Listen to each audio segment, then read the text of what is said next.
one day, one of my mods was like, "Hey," because I have a PO box set up. They're like, "Check your mail this week." Blah blah blah blah. And I did, and it was this giant box, and I was like, "What is happening? What is this?" At some point, Chad is just like, "Jet, just open the box." And I was like, okay, I'll open it. I'm nervous. And so I opened it up, and they sent me, and they had purchased for me a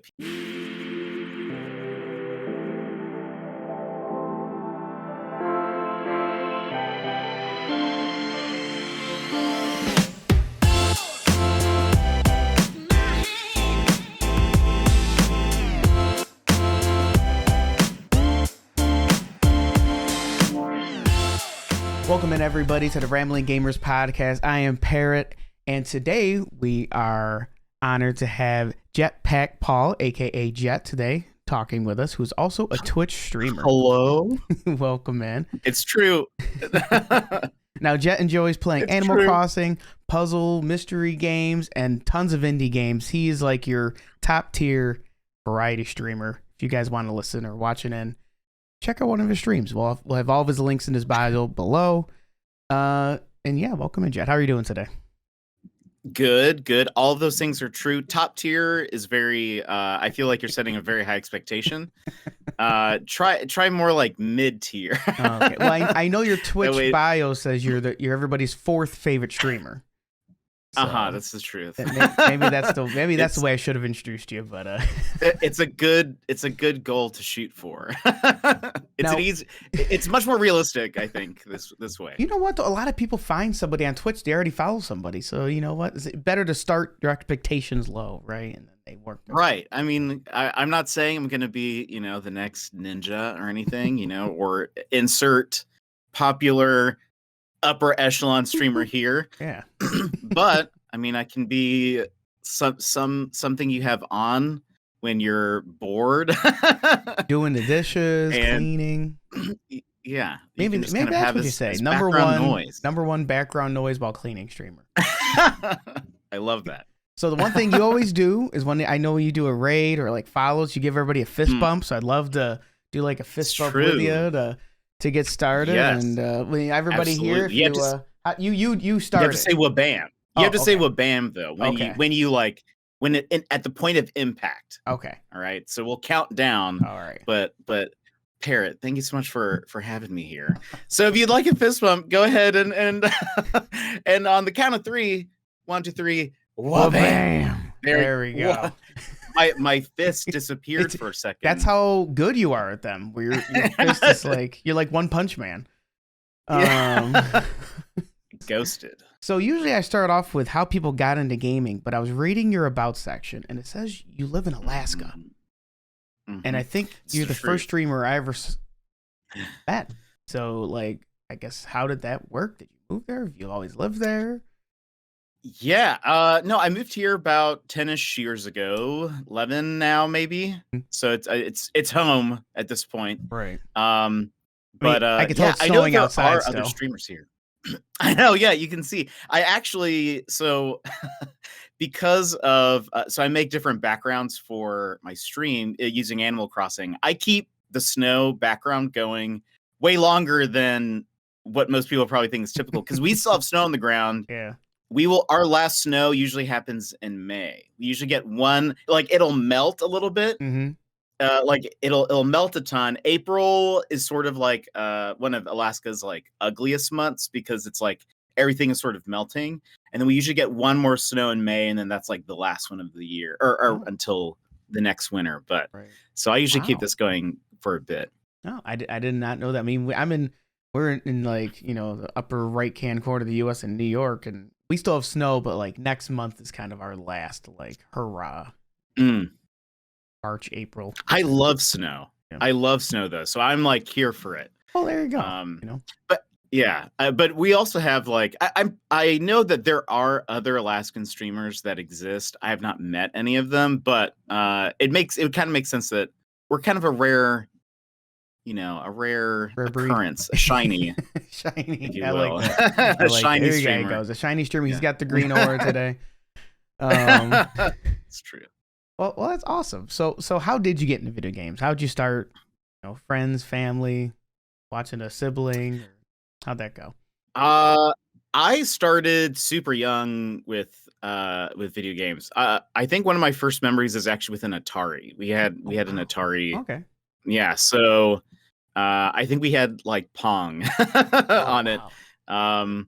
But yeah, I've it's sort of always been a part of my life.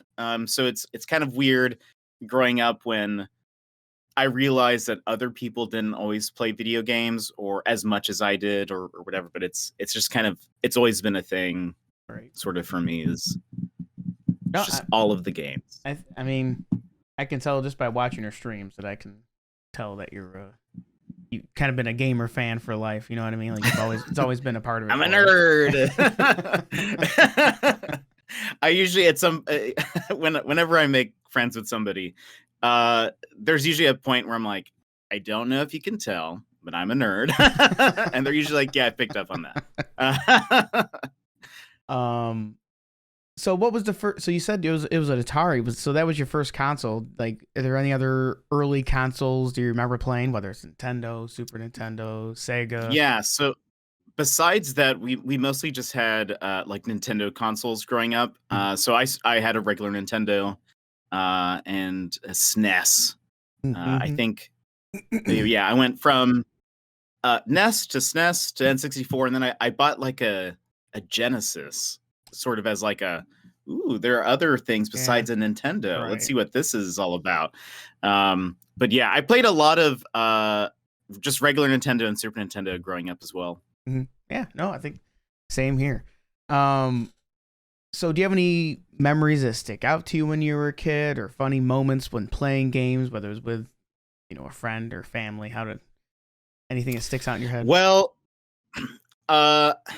really, as like a kid, not really. And I was kind of thinking about it because I think I usually played games by myself, and so I didn't really. I was just kind of enjoying the games, just for themselves. But probably as I got older, though, I think one of the best video game memories that I have is that I won a rock band competition in college. Really? Yeah, Oh, that's awesome. but it was yeah, it was fantastic. But the best part is, so me and my band, we were one. Our name was Finding Emo. We had to come with like a band name and like all this other stuff.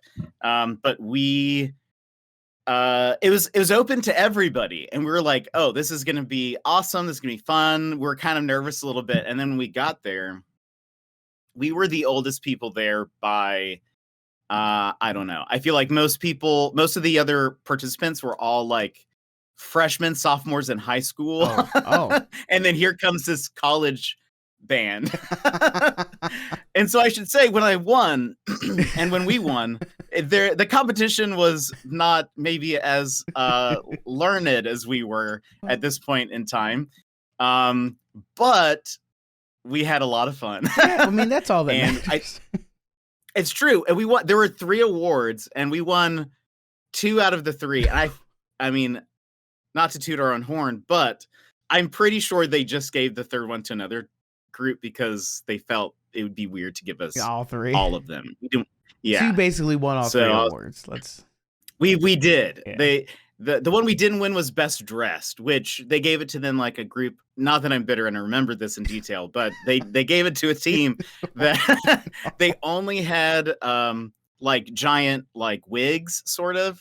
We came matching. It was a whole thing. Anyway, it's okay. It's fine. I think we got like a gift card to Olive Garden. So I mean, that's worth it. Unlimited breadsticks by itself, but in college, I mean, I don't know if they had well, depending on when you went, I don't know if they had the unlimited pasta back then. We could have gotten unlimited pasta, breadsticks, and salad. For sure, breadsticks. Yeah, I mean, I could have a whole podcast just about Olive Garden. So I think that also came up. I'm pretty sure in your interview with Jonzo. So I think if I recall, yeah, it comes up somewhere. It comes up in stream often, and we'll get maybe into that's where I know it from. We'll get into stream talks and how chat is a little bit later. But speaking about early gaming, still, Gen 1 Pokemon starter. You already can see mine up here if you guys were watching on YouTube. I got the Bola. I see it. Who was yours? And also maybe a favorite gym leader if you had one. So, all right. Starter, I was also a Bulbasaur fan. I feel like I don't know. I don't know if what your impression is. I feel like that's kind of rare. Everyone, I feel like, goes with Charmander, either of the other two. Yeah. Right. But I always chose Bulbasaur. But I don't really have a favorite gym leader. I will say my favorite Pokemon though is Psyduck. And I have some Psyduck plushes. I have a Psyduck Kigurumi, so like a onesie. Yeah, big fan of Psyduck. A friend's mom growing up, that was her. Like, we played Pokemon, and that was her favorite. She just liked Psyduck on the TV show. Like, she liked how he always had a headache, and that's same. When I saw the show, I was like, oh, this guy's awesome.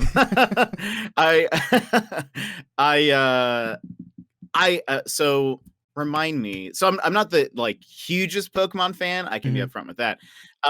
What was the Arceus, Legends Arceus? For that one, I streamed a bit of it. My goal was to have an only Psyduck team, and I actually have not finished my playthrough. But really, it's such a good game. I actually had, I think I had everyone was a Psyduck except for I had one Golduck, so I think that still counts. It's in the same realm. But I mean, you make the rules. It's your own version of a Nuzlocke. You know what I mean? You're right. But I was like, I want an only Psyduck team. You can imagine it made some things very difficult. Right. Yeah, I mean, I feel like that's the game to do it though, just because there are no gyms, there are no like real battles. Like, you get a couple main battles, but there it's not like you have to like build a team for certain Final Four or stuff like that. You know. So. True. Yeah, honestly, that's the game I would play again. I would replay that. Did you play Scarlet and Violet? Did you play the recent? I have not. Oh, okay. I have not. Well, I've heard good things though. I mean, I enjoyed it. I mean, graphics. I think with Pokemon games, you have to put graphics aside just because Game Freak. But but beyond that, it was fun. You know, I enjoyed it a lot. So. Look, they're a little indie dev company. Hey, here. I don't know what you're expecting. They're still trying to get off the ground, just like Amazon. They're a startup, you know. And one big topic that I know is mentioned in your stream a lot: pizza. Yes. Number one pizza topic. The truth. So I have a longer answer for this. Okay. And one, there's something you asked about Alaska earlier. I have a fun fact for you. Okay. Which my chat knows because I've brought it up quite a few times. But Alaska actually has, and I learned this from pizza.com where I get all of my news. Alaska actually has the highest grossing non-chain pizza restaurant in the United States. And it's a restaurant called Moose's Tooth. And it is delicious. It is so good. But so I can't really, it's hard for me to choose like just one topping, but I will tell you the pizza that I get there. Okay. It's called the Spicy Chicken Picante. And it comes with blackened chicken, red pepper flakes, jalapenos. I add pepperoni and bacon to it. And it normally comes with, instead of marinara sauce, comes with cream cheese, which is okay, but I feel real weird about it, especially because I really like their marinara. So I always swap that out. But it is so good. It is so good. I've had a few times, like if I go pick it up, the employees will be like, they'll check it and they'll like double take and they'll be like, oh, this actually looks really good. And I'm like, it is very good. I've worked really hard on refining this pizza into what I want. And it's delicious, but it is mine. So I guess you could call yourself a foodie in a way where you're trying to find the best combination. I think only when it comes to pizza. So I mean, if I ever get to visit you in Alaska, we'll go to Moose's Tooth.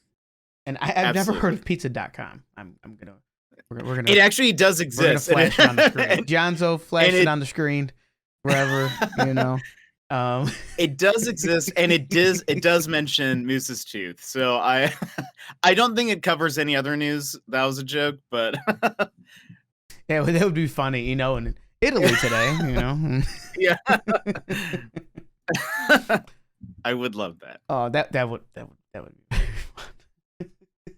Well, aside from pizza, I know you stream on Twitch as well as I. And what made you choose to stream on Twitch over other platforms? And have you ever thought of changing to any of the other platforms?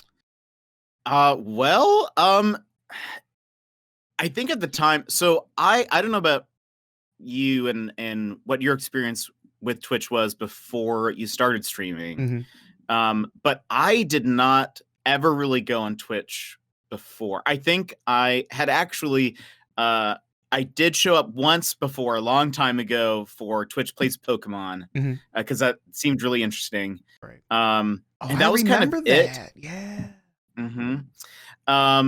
And really my only interaction with Twitch was through just kind of what you see of streamers, which I am somebody who is very relaxed most of the time. I'm sort of like, I don't know. I'm not super high energy. And so I think it was a little intimidating seeing if you were outside of Twitch and you see someone mention there's an article about a Twitch streamer or video about a Twitch streamer, they're always like the most hype, like high energy, excitable person ever. And I thought that was really intimidating. So I just didn't ever I just didn't go along. I had made content on YouTube for a little bit. And Twitch just was never even on my radar until there is she was a YouTuber turned now Twitch streamer. She's a Twitch partner. Her name is Dexbonus is her username, but she goes by Dodger is kind of what people call her. She posts all of her VODs on YouTube, and she posts them like the full play, the full stream just kind of gets chucked up onto YouTube.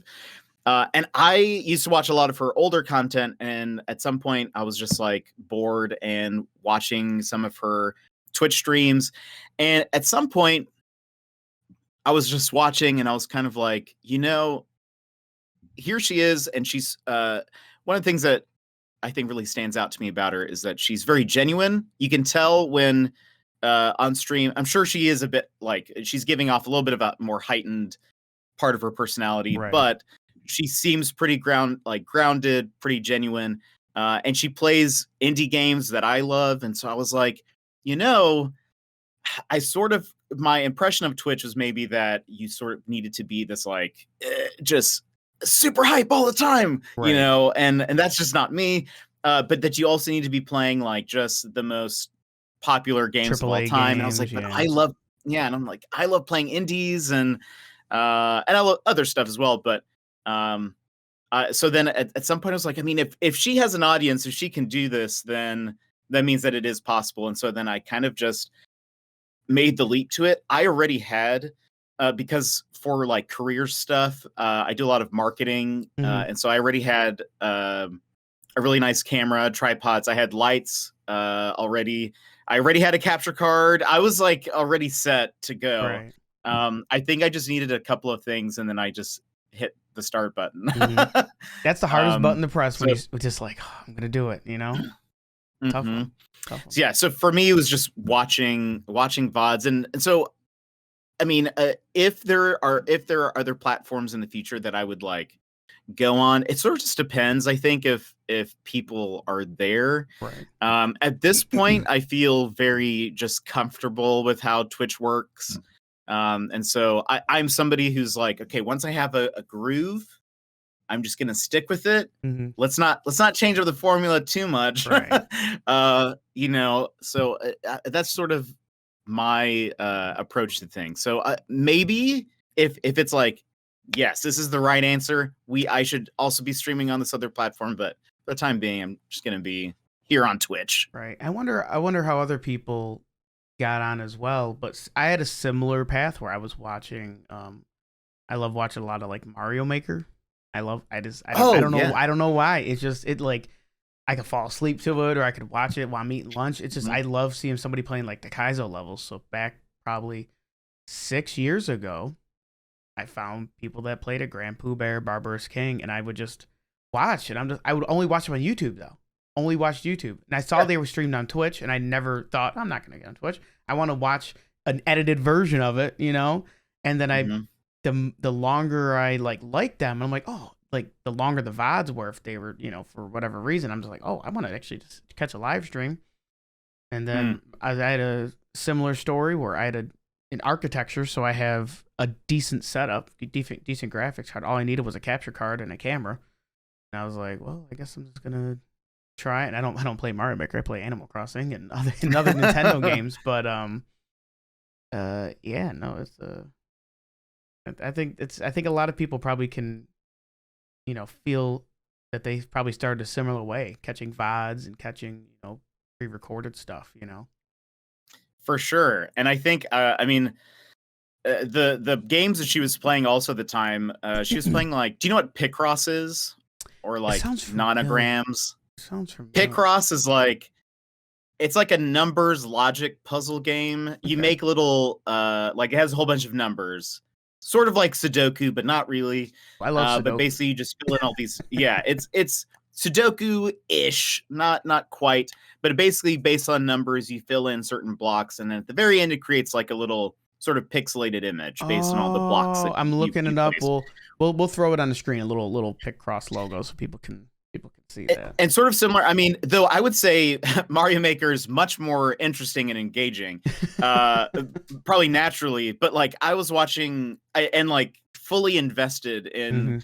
Her playthrough of just solving these little pixel puzzles, right? And I was like, I think that's sort of the time when it hit me like, maybe I could try this. I mean, maybe I'm not going to be ever as high up as she is, but I was like, I could still. I think this would be fun. Right. I would be able to play the games that I wouldn't be playing normally. And maybe I can find other people who are interested in that. Right. I think that's the best way to look at Twitch streaming is, hey, you know what? I may never hit partner. I may never even hit, you know, 40, 50, 30 average viewers. I just want to do it to have fun and meet some like-minded people, you know, and that's the path I've always taken. Just, it's a hobby. I do it for fun. I do it because I enjoy making other people's day if they just want to have someone to talk to or listen in the background. And other people, you know, they are lucky enough to make it a career. But, you know, for other of us, you know, little streamers, it's just a fun little thing to do, you know, after work, or if you got an extra weekend, or I took Friday off, I'm going to stream a few hours, play Mario Kart, you know, like that's, you know, it's a.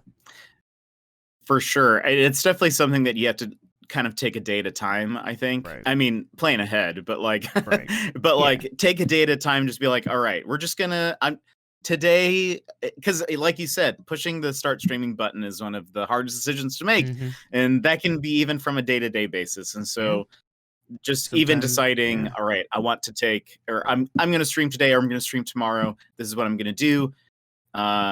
You know, it's sort of a process. You cannot get to, I mean, well, there are some people who just like explode on the platform, right?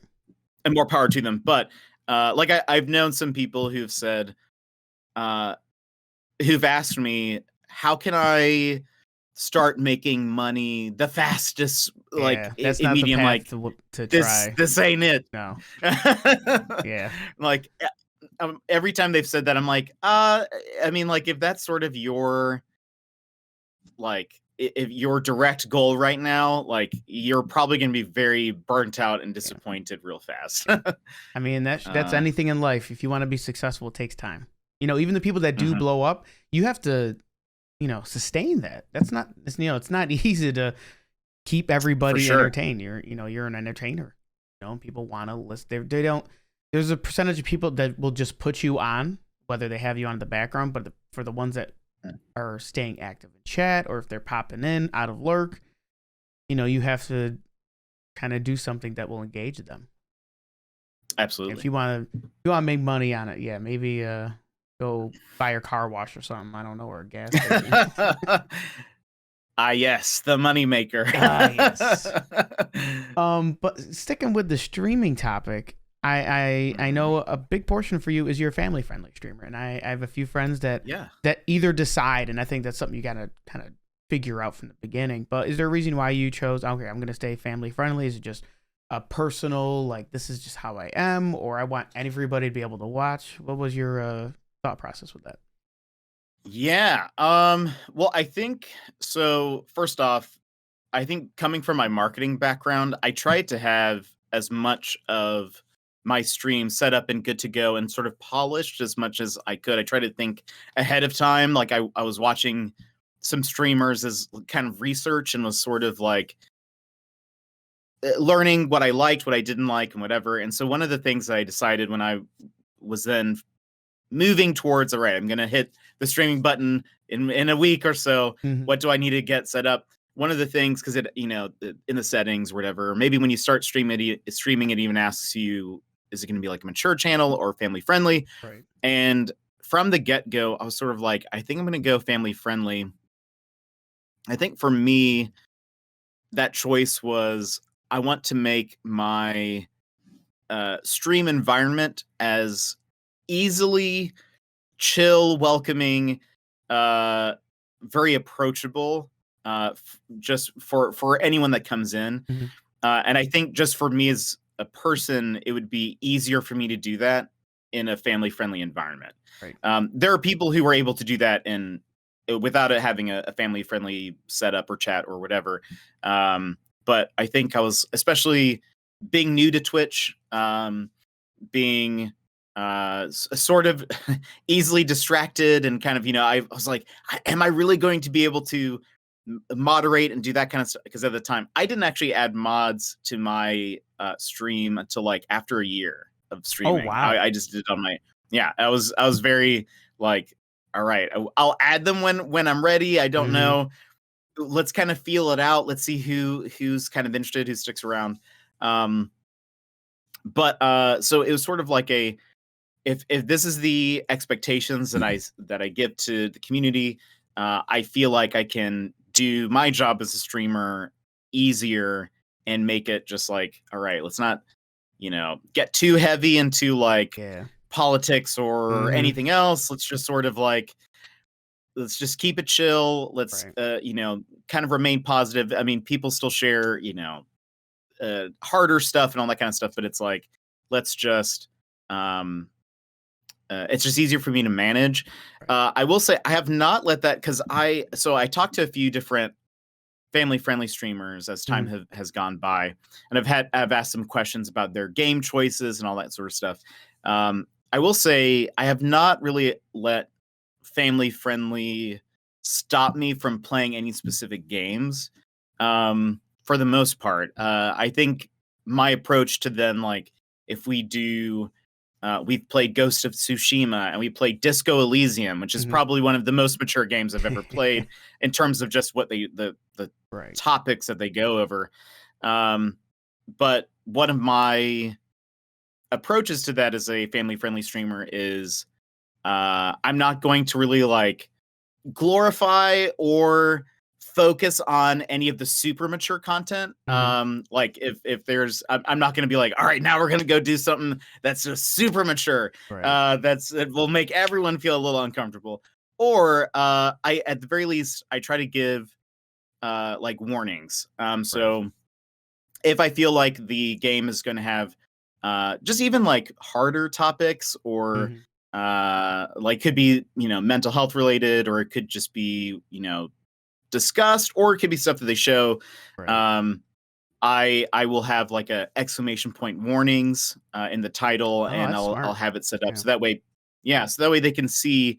And here's my reason for that is I want the viewer to be able to decide, I want to consume this content or not. And so I think my way of being family friendly in those games is being like, all right, I'm going to give you the option. You guys will know, hopefully, that I'm not going to be like, all right, let's do super dark stuff in these games. But that's sort of been my approach. So generally we play like super chill, like things like Animal Crossing or puzzle games. But if it's like a Ghost of Tsushima, when we played that, Right. I had warnings for every stream. I kind of said, hey, this is, a little bit gory at times. It's a very heavy topic.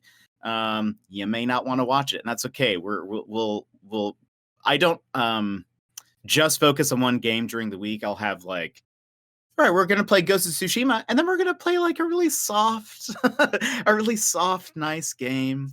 And it I think it kind of makes it approachable for people, or that's my goal. All right. Now, I think that's a good approach, especially I like what you said, having the command for warning, so people can just be like, oh, especially if they've been in your stream before, like, okay, even if I don't know anything about this game, I can put that command in chat and know, okay, it's either mature or they're gonna have topics that may or may not want to see, and if anything, they can lurk, and at least still show support in a way. You know what I mean?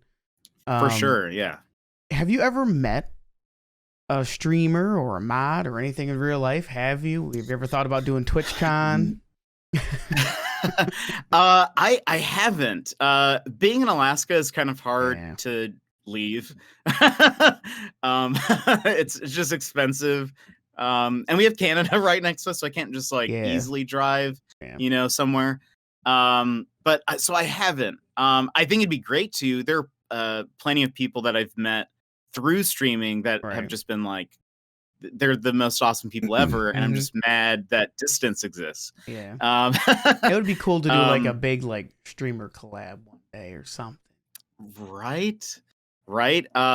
Yeah. So I haven't had the opportunity to. I would love to. I think TwitchCon is an interesting idea. For me, I feel like I would not super enjoy the actual conference because I'm not a big crowds person. I am fine with it, but I think there's something about just like my own personality. I'd rather have like a smaller group of friends, but like we're really close. Or if I'm hanging out with friends, I would rather just invite up one or two people. Let's go get some food. Let's chat. Right. I feel like I wouldn't be able to do that really with a big event like that. However, and a big event with big personalities who are all used to being in front of the camera. Attention, Yeah. Yes, it would be very difficult, I think. I have said though that if I were to ever go to TwitchCon, what I would probably do is I would just go to the city and I would just tell people I'm going to be at this coffee shop. I'm not going to even get tickets. I'm just going to go. I'm going to go hang out, relax. I'll just go to a museum, maybe. I don't know. Hey, if anybody wants to show up, join me, eat some pizza. I'm here for pizza and museums. Let me tell you right now. Whenever I go to a city, it's like when you were young, when people were younger, it's just like, hey, let's go and party. I'm like, yeah, but they had a really cool museum and they got a good hiking spot, and that was exactly. That's what I want. I want to be more in tune with nature and just kind of get to know the people that are around you. I mean, that's just. I know I sound a little holistic there, but I think you can enjoy life a little bit better without having the noise around you. If that makes sense. For sure, I think so. And I think there are a lot of people that I've met through streaming. Well, one of the best things has been being able to meet people that I feel like otherwise I would never meet. I mean, one of the I've said this in chat a lot or in stream is that I didn't realize how badly I wanted to be friends with Australians until one of them called me mate, and I was like, "All right." and they say cheers, awesome. I love all that, Yeah. So cheers, I think, gosh, I would love to one day if money was no object, I would totally be traveling to Australia and the UK, and I've recently met just a lot of great people from Canada, which I'm like. I'm practically your neighbor. Knock. Guess who's there? Love to meet. It is I. I have brought Moose's tooth. Same though. And I know you stream more consistently at night, right? Or late afternoon. Probably night for you because you're 4 hours ahead of me. So I start usually in the morning. I started around 11:30ish my time. Okay, yeah, because I start at 1 p.m. my time. So yeah, it's a time difference right there. I never thought about that. Yeah, so usually, so the reason why I've lurked in your chat a lot is because before my stream, I'm usually doing work.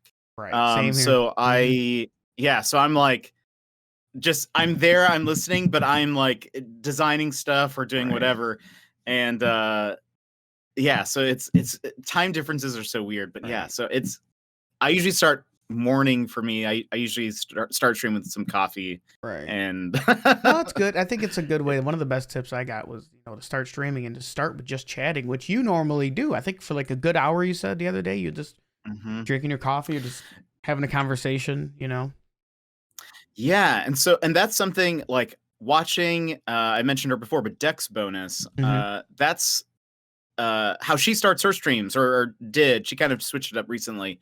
But watching her streams, I was like, I love how genuine she is, and and I think I've noticed I gravitate towards streamers and watch streamers who I feel like are very much being themselves and are okay with just, I don't know, just kind of they're letting themselves be feeling out more there, like, personable.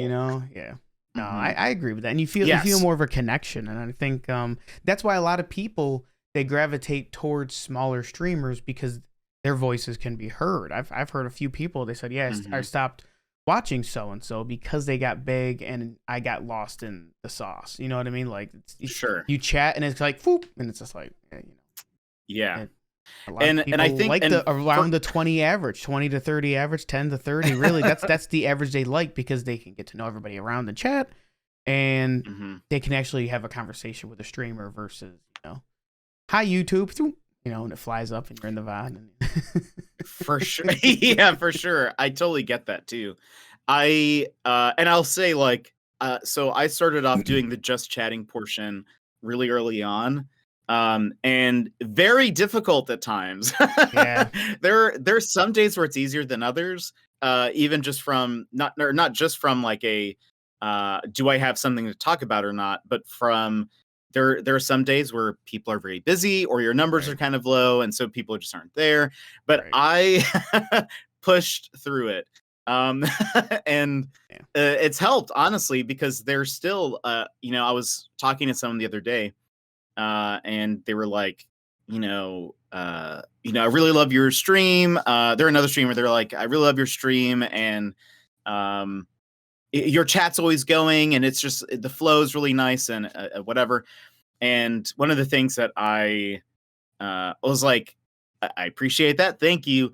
Please know that there are still some days where it feels really slow and empty at times. Like it's the days that you've been, it's just been really good days. Yeah, just a good day. And yeah, exactly. And that's one of the things that I've sort of said, like I hide my viewer count and whatever when I'm streaming. And I just sort of treat it like, all of my videos get posted to like my YouTube as VODs.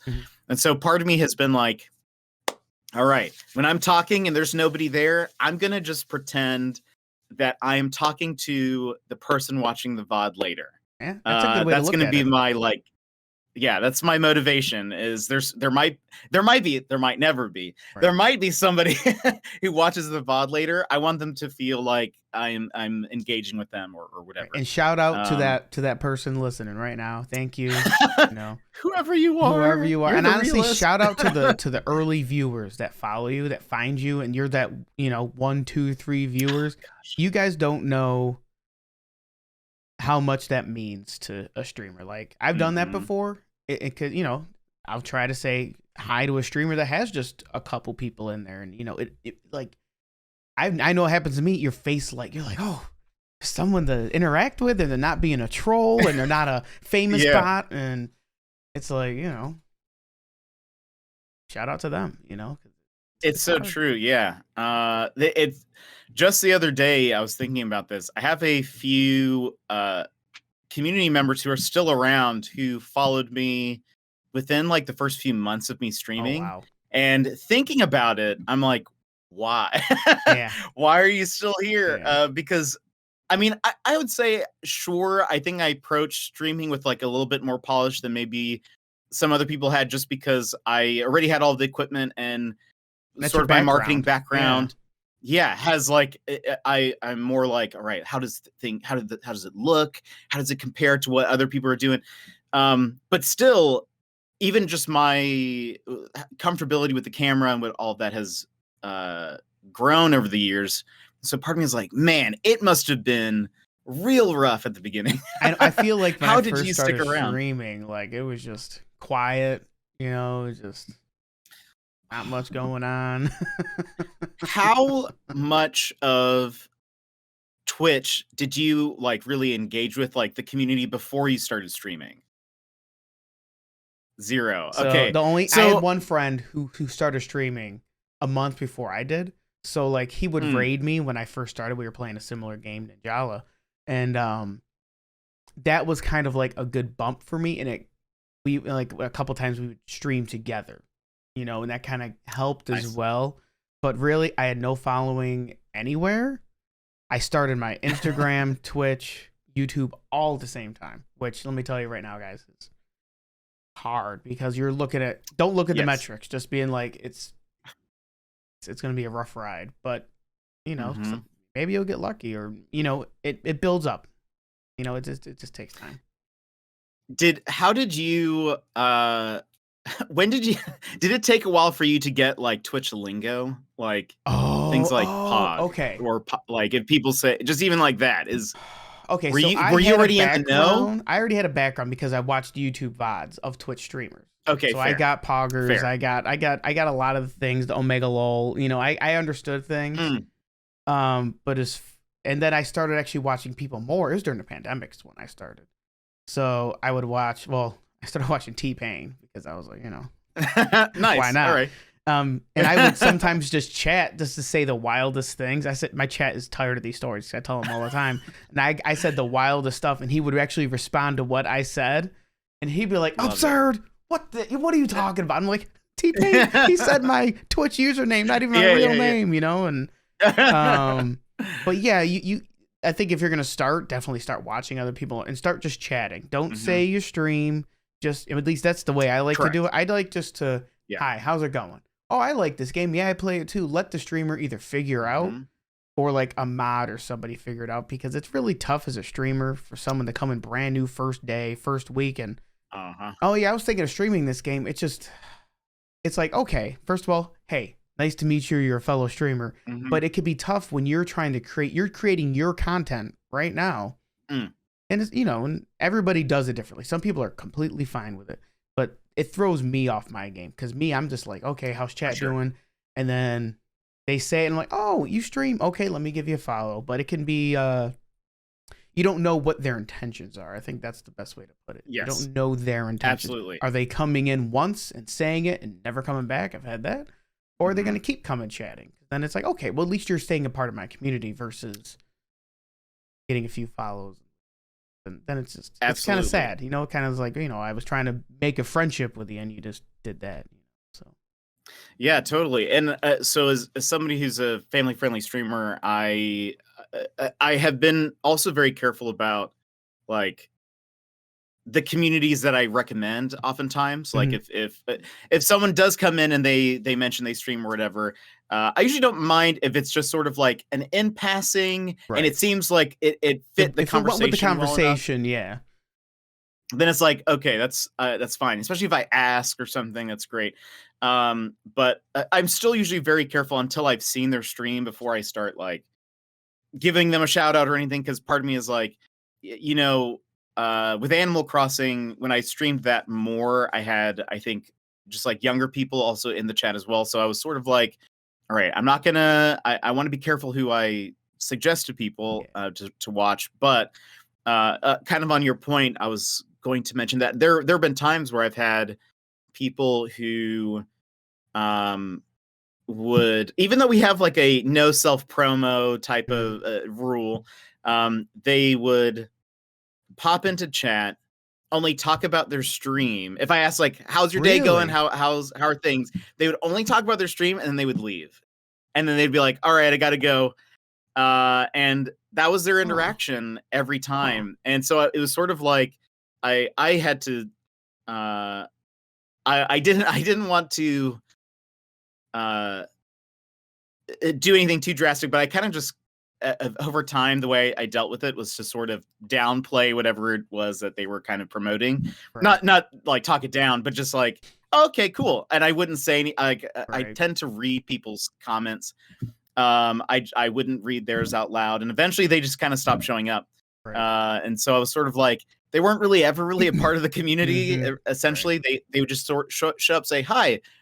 My stream was good the other day. I think I might stream later, and Oh, I've never that's had it. And that. then Oh man, yeah, yeah, that's tough. yeah. One of my favorite ways some people have done it is they'll be a part of chat, and it's a lot of work, but really streaming is work. They'll be a part of the community for a couple weeks or a couple months, and then maybe DM you about it, or people follow you. They're taking part in the conversation, and then they follow you on all your social medias, and it's like, oh great, got some follows. It's the same person. Let me check them out. Okay, they streamed. They did it. I think that's a nice way to do it, because then you can refollow them. Oh, they're a streamer. Maybe they want to collab. I've had people, they added me, and I'm just like, listen, I'll add other streamers, but I got to make sure that your community matches with mine, similar to what you're talking about with family friendly, because it's like, I follow a lot of streamers that play like Fortnite or other things. I don't play those games particularly, but doesn't mean we can't be friends, you know? Right. Yeah, but totally. I usually like to raid a similar genre, right? If I'm playing Animal Crossing, you're playing Sims, okay, that's close, you know? But if I'm playing, totally. you know, if I'm playing The Sims and you're playing Doom Eternal or, you know, Call of Duty, it may just be harder, you know, just because a lot of people they're watching you for you and the game. So if you go over and it sometimes like DBD and Animal Crossing, I don't know why Dead by Daylight and Animal Crossing go well together, but that one weirdly does. But it's hard to find a good connection. I mean, no, for sure. Yeah. I was gonna say that. Yeah, it can be like I will raid other people who aren't family friendly streamers. I don't like limit it that way, but like finding the right streamers that you sort of like gel with, or you can just even tell just by watching them for a little bit, like, okay, we kind of have similar feels, or I think my community would like them. I think I tend to be a little protective, a little bit like, all right, I don't want to, I don't know who's in chat. There are some people who are totally okay with mature content. There are some people who would rather not, and so it's like I try to find like a good middle ground with a lot of the streamers I raid and stuff. But no, I think that's a great point, and I mean those were a lot of good tips for anybody that wants to stream. That was a good section for if you wanted to stream, or if you are and you've taken a break because of some of these difficulties. You know, someone's coming in, they're just talking about their own stream, and one of the best tips I ever heard was, if you have someone, even if they sub and they're like being negative, sometimes you got to rip the Band-Aid off and either tell them or, X them from the chat, because you're going to stunt your growth if people come in and they feel unwelcome. So. I think there's it can be really rough, especially for streamers who are just starting off, who are like, all right, I only have like maybe 2 people chatting in my stream. And one of them is either making me uncomfortable or is just saying stuff that I don't like. But I don't want to ban them because they're like one of 2 people. Right. Like that's I'm banning 50% of my chat by doing that. What should I do? And it's tough, but it's like, as a streamer, and hopefully you also have good mods this way as well, but you're sort of like cultivating a community, and you're sort of you kind of have to sometimes make the hard decision, be like, look, this is not the right vibe or environment for you. Right. It's not how I want people to see the community, and so sometimes you have to make the hard decision to ban somebody, and it's tough. It's not easy. But like there are times where, especially starting off, I would go visit somebody's smaller stream. I used to spend a lot of times just going through the Animal Crossing category and finding someone kind of low on the list and just lurking and watching. And it was so interesting to me because there might be somebody in chat who's like kind of toxic, kind of saying some really bad stuff. Yeah, I've seen that. But there's nobody else in chat. But what's interesting is for a new first time viewer, who in that community, that person, that could be also their first time there, but because this is also my first time there, my impression of there is that this is their community, right? Right. That this is That's how it what they goes. want. Yeah. Right. And that's that may not be actually true, but as a streamer, you kind of have to really kind of keep an eye on that stuff and sort of pick and choose and be like, all right, I don't like this is where this is going. I usually don't like, axe somebody immediately unless Right. it's just something incredibly egregious. But Right. there are times where I've had to make the hard decision of being like, all right, it's not a good fit. Right. There are plenty. What's great is that there are so many different streams out there. There's so many different streamers out there. I'm sure that you will find the community for you. Right. You'll find the Just it's not this raunchy, one. mean, trolly community. Well, speaking about Twitch content, is there a certain type of Twitch content you like watching? I know you work in the morning before you start streaming. What are some of your favorite things? I know you mentioned the one streamer as well, but is there any other either whether it's gaming or chatting or maybe it's just puzzle games? So I feel like for me, what I will do, I will either seek out Animal Crossing content. Usually I go lower on the list in terms of viewers just to see. Nice I honestly, I think the reason why I choose Animal Crossing a lot of times is because I feel like the people who stream Animal Crossing tend to be very chill. They tend to be more down to earth, a little bit more just kind of themselves, I think. And honestly, I think that's for me the most important thing. I've watched people play games that I have zero interest in, but as long as I feel as though they are being themselves and being very genuine, I will stick around and watch. I'll sometimes go through as a family friendly streamer. I try to find other family friendly streamers as well. So I'll go through the tag. I feel like I'm the only person who uses that tag. But that's good. It sticks you out from the rest if someone is specifically looking for that, It's true. And I feel like a couple of times I've popped into somebody's chat from that tag and they'll be like, how did you find us? Because they'll be like, oh, do you play this game? I'll be like, no. And they'll be like, how did you find us? And I'll be like, oh, I actually found you through the family friendly tag. And they're usually very surprised, but are like, oh, that's cool. Well, welcome in. Yeah. But again, I think for me, it's not so much the game. I'm there for the personality and just the general, like, can I chill with this while I work? Can I, what does that look like? But no, I think that's a good way to look and a good way to also gauge how your streams go. So, and I know I just want to talk to you briefly about if you're excited for the Breath of the Wild sequel, Tears of the Kingdom. Oh, absolutely. Yeah, if you said no, I would have just stopped the recording right now. And so. End of interview. No, I'm very excited. I am currently actually replaying through Breath of the Wild. I usually tend to stream like my first playthrough of a game, but I was like, I have not played Breath of the Wild since like the DLC release, and I beat it. Wow. Wow. Yeah, so it's been like years now at this point, the Switch being like 6 years old. And so I'm like, all right, I want to replay it just so I can refresh myself. It's been a while since I've used those controls. Let me at least brush up a little bit. So that way when Tears of the Kingdom comes out, I'll be like a little bit more ready for it. But yeah, I'm very excited about it. It looks great. Yeah, no, Breath of the Wild is a game I think I've played almost every year since it came out. I'll replay it from the beginning, and I'll do 120 shrines. I'm going to start this week streaming it. I don't know if I'll do the 120. Ooh. I think I'll do just like the main game, maybe the DLC. Yeah. Just because we don't really have as much time now, but one of my favorite games. So I'm excited, and yeah, no, it's gonna be a good one. I mean, are you gonna stream Tears of the Kingdom? For sure. I think I am. I've had a few people who are like, can you please just like not stream it on the day that it comes out? Yeah. And I'm like, but. But then but then Yeah. I'm not going to play it off stream. Right. Like, so then I'm gonna have to wait a few days. Right. So I haven't decided exactly what that'll look like. That But is tough. I yeah, mean, I will. but the thing is, like, and I know a lot of people say, I may not watch, but there are going to be a lot of people that don't have the game yet, or maybe don't plan to. Sure.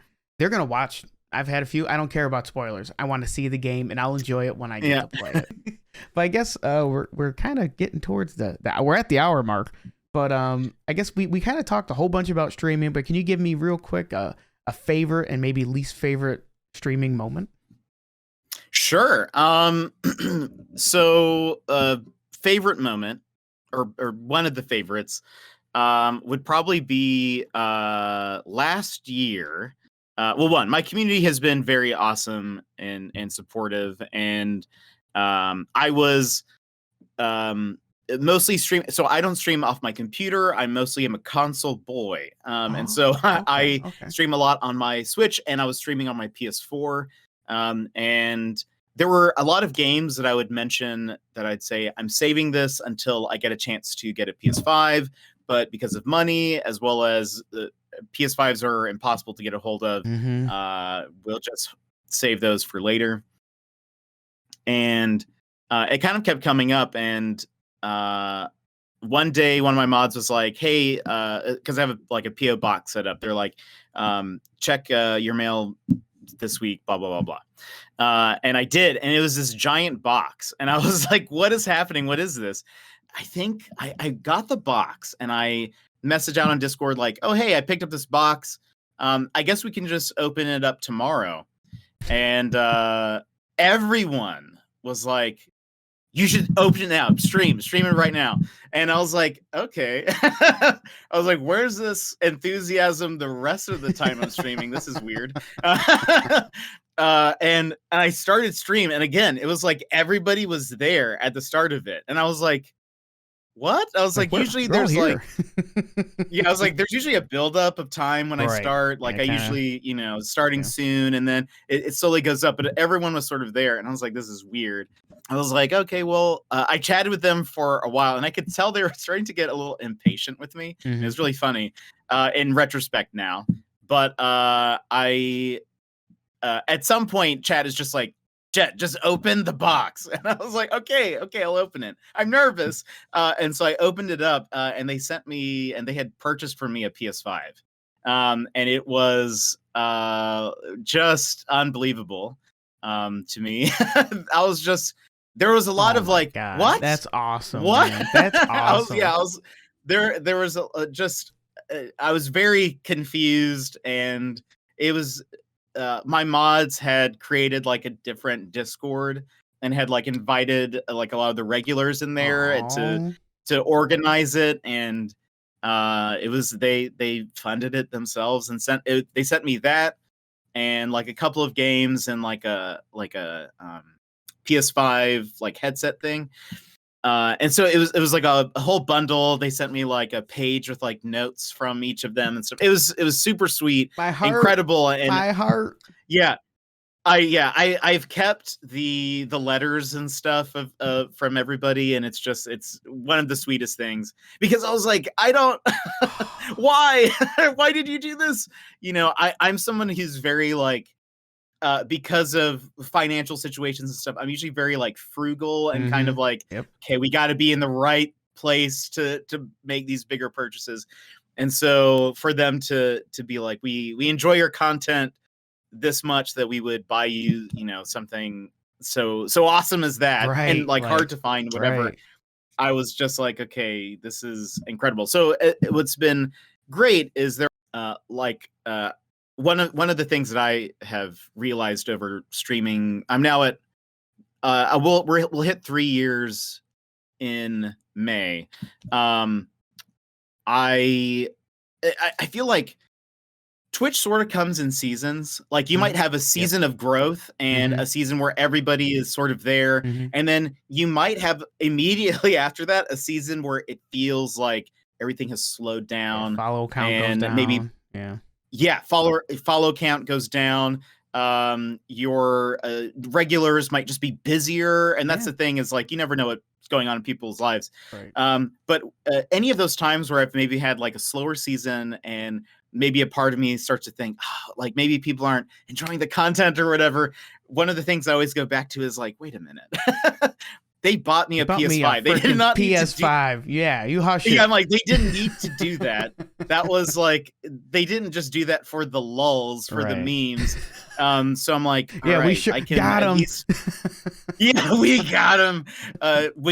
Good old prank. But anyway, so that for sure, that is that's going to be a highlight for an extremely long time. And kind of like then the opposite of that, one of the not the opposite of that. That makes it sound like chat stole something from me. They stole my favorite pair of shoes, you know? Yeah. No. But still kind of related is my least favorite moments, I will say, because even almost 3 years in, tech issues. Whenever tech issues happen and it's just out of your control, it is just not fun. It can be very disheartening when you're like, I'm excited to do something. I was going to do a birthday stream this year back in January, and we had a bunch of tech issues. And then we tried it again the next day, ton of tech issues. And then at some point, it bummed me out for sure. But at some point I was like, you know what? I feel like if I hold on to this, like, we're going to celebrate my birthday, it becomes very like self-centered at a certain point to be like, we're going to have my birthday stream, even though now it's like multiple days have passed beyond it. So I skipped it. I was just like, we're moving on. Birthday stream, it's in the past. We're just going to move on now. Especially when you're the streamer, it feels like you're just like, please pay attention to me. I've done it because my stream anniversary is 10 days before my birthday.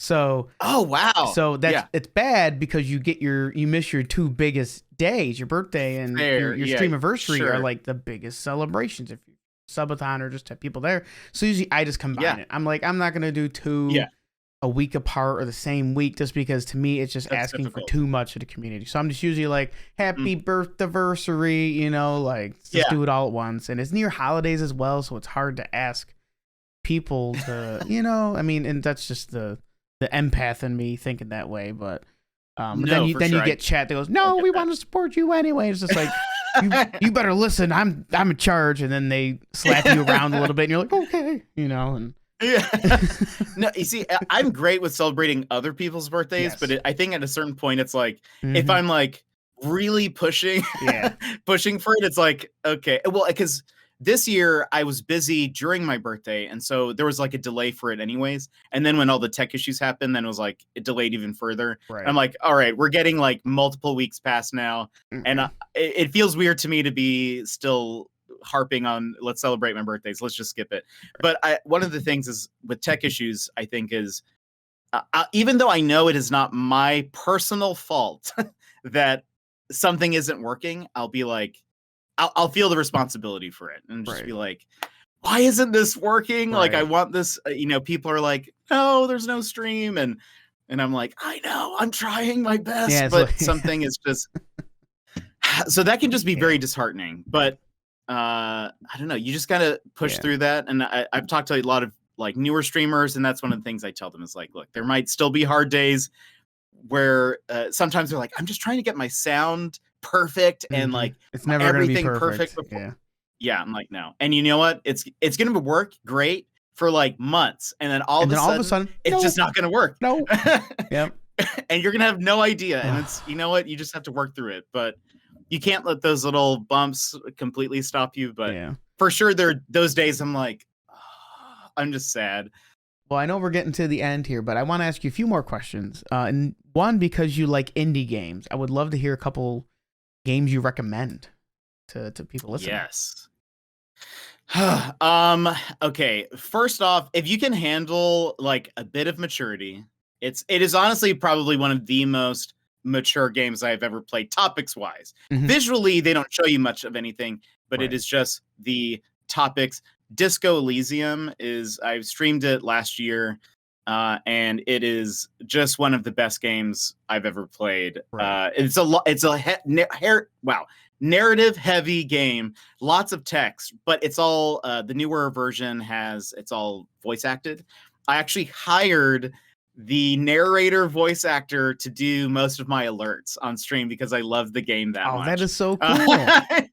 Yeah, it's kind of incredible. But Disco Elysium, great. It's mystery game, detective game, and it's very heady, and it's just super interesting. Anyway, another one, because I love mystery games.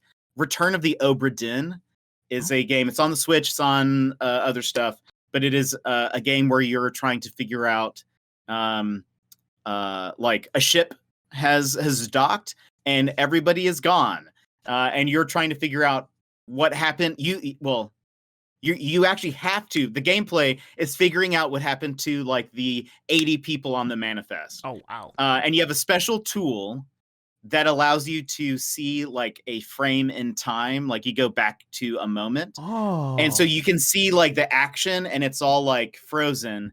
And so you can like walk up to each person and you have to analyze like what they're wearing, where they're at. Sometimes you can see like as you travel to different points in time, you'll see them like in their cabin.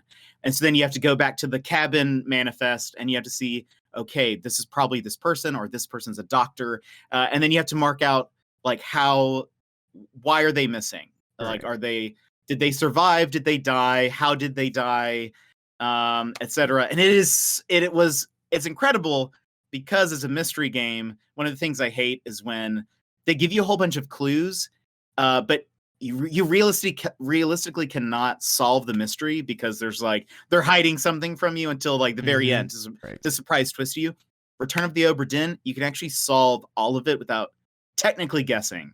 Like all of the information you can find if you spend long enough looking for it. So I love that. But I think a game that maybe like Animal Crossing people would like would probably be A Short Hike. If you've ever heard of it. Hike. It sounds familiar. It's a pretty short game. You could probably beat it in like 4 to 6 hours.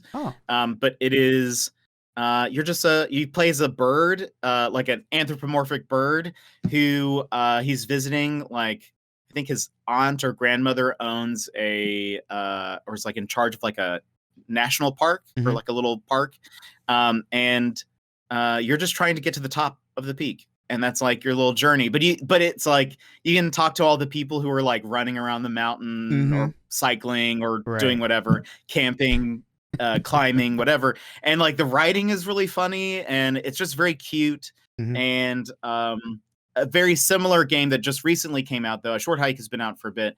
Little Gator Game. Have you heard of it? Gator? No, I don't think I've heard of that. I need to get into more indie games. It is very similar to A Short Hike, but basically you go.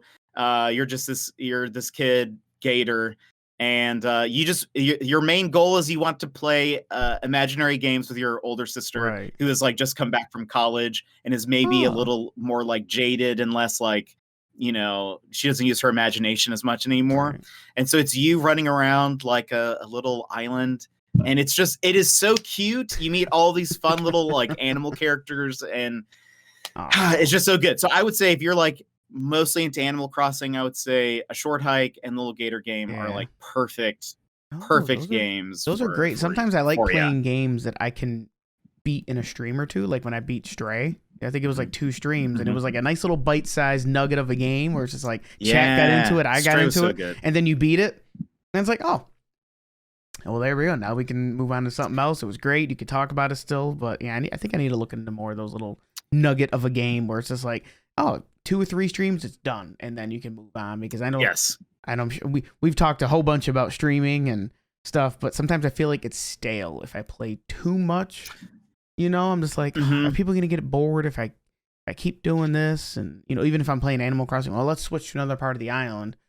But I think that's probably just me overthinking sometimes. But I think that's one of the things that you kind of just have to feel out, because it's one of those things, if you're not having fun, then probably they can pick up on that.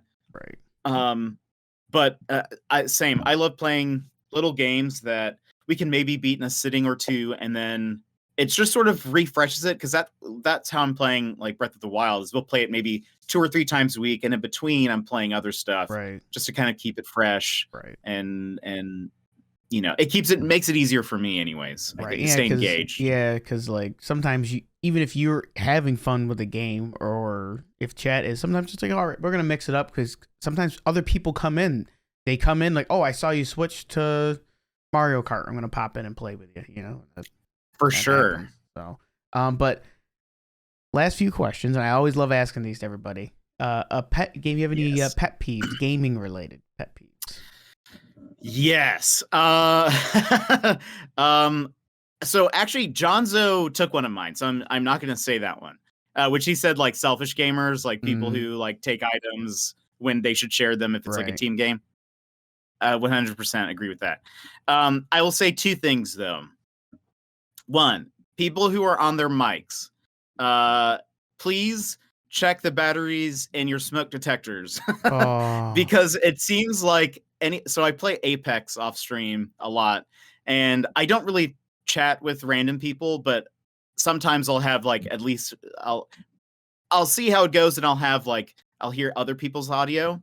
For whatever reason, it seems like anytime someone has their mic on, it's like their smoke detector, it beeps every 10 seconds. Yeah. And I'm just like, please. And they have the 10-year batteries now. Like, get one of the nice ones and pop it in. And goodness. Like, how's it not annoying to you? Like, please go. Yeah. Anyway. The other thing I will say is people who can't take responsibility in a game, and they'll like blame other people instead, which I think is like a very common thing now. Anytime I think a lot of like, I don't know if like esport pros do it, but I feel like maybe right underneath that, there's sort of like the people who are very good and very popular in like a game. They will, if things go bad for them, they'll say it's my trash teammates, or and that has now like then spread to everyone else.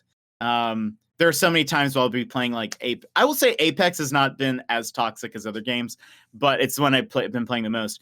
But I'll come across randoms who will go out of their way after they have done something really dumb. They'll be like, "Oh, you're the worst," blah blah blah blah blah. And I'll usually, I mean, most of the time I don't respond, but my thought is like, I'm alive, and you're the one who's currently out of the game now because you did something dumb. Right. People forget that it's other humans playing. It's just like, I'm just gonna yell and wear usernames, and it's just like, I'm a person behind this controller. You know that, right? Absolutely. Absolutely. I hate it. Just be nice, everybody. If you're listening, just be nice. Like, we're all people. We mess up, and you know what? Other than my chat cheating and hacking at Mario Kart, I'm usually a pretty cozy gamer myself. Right. And the thing is usually I feel like if I play a game and I die or I mess up or something, I will usually be like, what could I have done better that time? Or like, I'm more introspective, I think, that way. And I'm just like, okay, I did something bad, or I shouldn't have done that, or whatever. That's usually my go-to, instead of like, it's because of my teammates that I'm not winning or whatever. It just, I don't get it. That's one of those things where I don't get upset when people do that. I'm just like, I don't understand where you're coming from here. Right. No, I agree with all of those pet peeves, and I think we've all dealt with them in our own type of way. Going on to our last few questions here. If you've read any books, whether lately or throughout your lifetime, a book that you would recommend for our listeners. I feel like lately I mostly read comic books. But if you're looking for like a literature like recommendation, one of my favorite books of all time is a book called The Man Who Was Thursday by G.K. Chesterton. Okay. And it is very good. It is a very short book, but it is it's like a mystery, and it's about like this guy who is infiltrating an anarchists council group, and each member of the group is named after a day of the week. That's like a code name. And so the main character is this guy who takes the place of Thursday, and it's very good. It's real weird. Like it starts without no spoilies, even though it's like a book from a super long time ago. It starts off very like grounded and serious, and kind of turns into more of like an Alice in Wonderland-y type story by the end. And just how weird and nonsensical it becomes. And I love it. I read it a long time ago.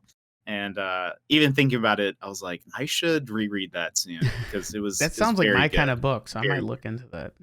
I'll let you know. What I think. Oh, well, that's a good one. Sure. One I've never heard of, but it sounds like it's a short book.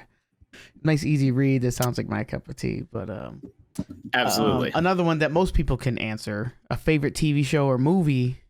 Like I said, throughout life or recent that you've seen that you can recommend as well. Throughout life for show, I'll give you two. Buffy the Vampire Slayer was a very iconic show for me. It was. I loved it, and I still love it. But then also Psych. I don't know if you ever watched Psych. Psych. Yes. Yes. I love Psych. It is very funny. I think it's also. I love that. It's just these two friends, and they're doing just the most ridiculous things, and it's solving crimes and mysteries. I love that. Yeah. Psych. And then I would say more recently, so those I've watched for a very long time. Recently, I really love The Expanse.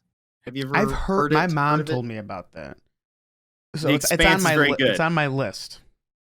Sci-fi, I love kind of political, stuff, so. whatever. It's space goodness. I love it. Oh, well, I'll have to. It's already on my list. I gotta, just like everybody, a list a mile long of friends and family. It's like, you gotta watch this. You know what I rewatched? It's on Amazon Prime. Oh, and you know, like Amazon is a struggling small company, so you gotta we gotta support them. You know, little Jeffy Bezos really needs a little help. Now, this last question, some people it stumps. I don't think it's gonna stump you, but favorite quote. Or quote that you live by, or that you sometimes write down on a post-it, put it on the bottom right corner of your computer monitor. So I have it written down because it's not super long, but it's just as very. I feel like the words are very important, right? But it is from a little indie film and book, but it's called Lord of the Rings. You had me for a second. But it's from the first one, but it's in at least this is what the books. I can't remember if it's exactly like this in the movie. But it's like shortly after Frodo kind of learns about all what's happening and whatever. It starts off with Frodo saying, "But it does not seem that I can trust anyone," said Frodo. Sam looked at him unhappily. "It all depends on what you want," put in Merry. "You can trust us to stick with you through thick and thin to the bitter end, and you can trust us to keep any secret of yours closer than you keep it yourself. But you cannot trust us to let you face trouble alone and go off without a word. We are your friends, Frodo." And then it continues from there. But I feel like one of the things I love about it is like Merry's and all of them, they're like devoted friendship, and they're like, even though this is like, I mean, Frodo is obviously like struggling with the heaviness of the responsibility, right, and not knowing who he can trust and whatever he's going through a hard time. And for them to be his friends, to be like, I will, even though this is, I think right after this, Merry says that they know about what Gandalf has said and that it seems incredibly scary, but we're not going to let you go alone because we're your friends. And I feel like that is like, I love that. I think friendship is very important. Friendship is very important to me. Right. And so it's like, if I say I'm somebody's friend or whatever, I'm like a, ride or die type of person. Right. And so, I don't know. I've always loved the whole, connection. I will cry every time Sam is like, "I can't carry the ring, but I can carry you." Like that whole thing. I'll just be like, yes. But anyway. No, I love it. Yes, I was unsure at first especially when you said indie book movie. And then you said Lord of the Rings. I was like, is he gonna troll me and go, Gollum once said, "What's it got in its pockets?" And potatoes, boil them, mash them, stick them in a stew. Or what about second breakfast? Like, yeah, that would have been something. Whenever me and my friends are together, we will be like, what about second breakfast? Are we, what are we doing here? Well, okay. I will say, speaking of Golem, I am incredibly excited because apparently this year, even though nobody asked for this game to be made, I am on board. They're making a Lord of the Rings Golem game. I Gollum. think I did hear about that. I think I did hear about that. It is like a stealth action game where you're like, you were stealthily crawling around as Gollum.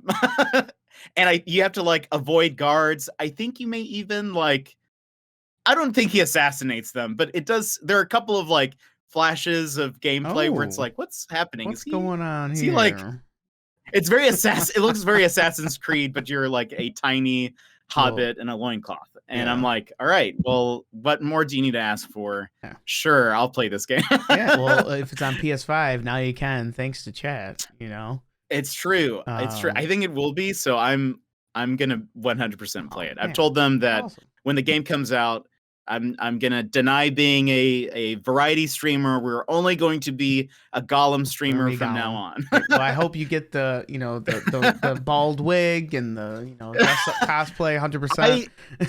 I looked for a onesie to see if there was a Gollum with a hood onesie, or something, you know. Imagine, okay, it doesn't exist, but imagine just a flesh tone onesie with like a hood, and it maybe has like 3 strands of yarn for his hair, and it just has like a attachable loincloth. Yes. That's all you would need. Yes, that's and all I would wear that. Yeah, I mean, for stream, even even the work, just it sells itself. Well, Jet, thank you so much for being on, and it's been an honor having you. And shout out to you and your chat and Jonzo for setting this up. And you've been a joy to talk with. Hopefully everybody enjoys this episode. If you guys haven't already, go follow him, Jetpack Paul, on Twitch. Also has a YouTube. We'll put all of his links in the description on wherever you listen to your podcast. And don't forget, if you want to see our amazing mugs, we are on YouTube's. I hope you have a wonderful day, and we'll be talking soon. So have a good one. Thank you so much for having me. This was awesome. Thanks.